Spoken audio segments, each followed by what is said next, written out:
यह एक चौंका देने वाली घटना है जो 1950 में घटी हुई थी।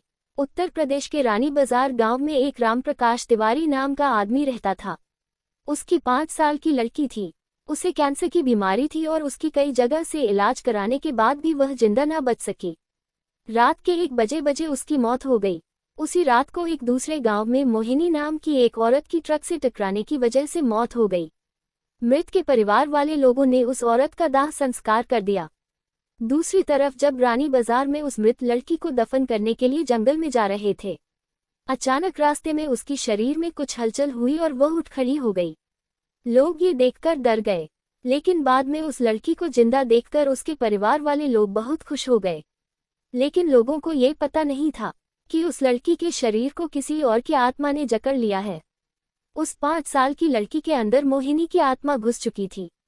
वह अलग जगह पर आकर बहुत दुखी और परेशान हो गई थी। उसका खाना खाने में भी मन नहीं लगता था, लेकिन उसकी माँ उसे अपने हाथों से खाना खिला देती थी। एक दिन वह लड़की अपनी माँ के साथ उसके मामाजी के घर जा रही थी और रास्ते में अचानक वह जगह आई जहाँ मोहिनी की ट्रक से मौत हो गई थी।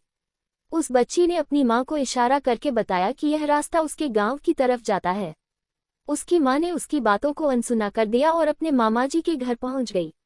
उसके मामाजी के घर के पास मोहिनी के गांव की एक औरत सिमरन किसी काम से आई हुई थी। मोहिनी की आत्मा ने उसको पहचान कर उसको आवाज देने लगी। सिमरन को लड़की के मुंह से अपना नाम सुनकर आश्चर्य हुआ। सिमरन के पूछने पर उस लड़की ने उसको अपनी पूरी घटना बता दी और बोली कि मेरी मौत से पहले ही मेरे घर वालों ने मुझे जला दिया और इस बच्ची की खाली शरीर को देखकर इसमें रहने लगी। जब सिमरन ने यह बात सुनी तो उसने अपने गांव जाकर सारे गांव वाले लोगों को ये बात बता दी और उसका पूरा परिवार मोहिनी से मिलने आ गया। उस लड़की ने सबको पहचान लिया और वह अपने पूरे परिवार के साथ अपने गांव चली गई और उसने वापस रानी बाजार आने के लिए मना कर दिया, लेकिन लोगों के समझाने पर वह मान गई। इस तरह वह दोनों परिवारों के साथ रहने लगी।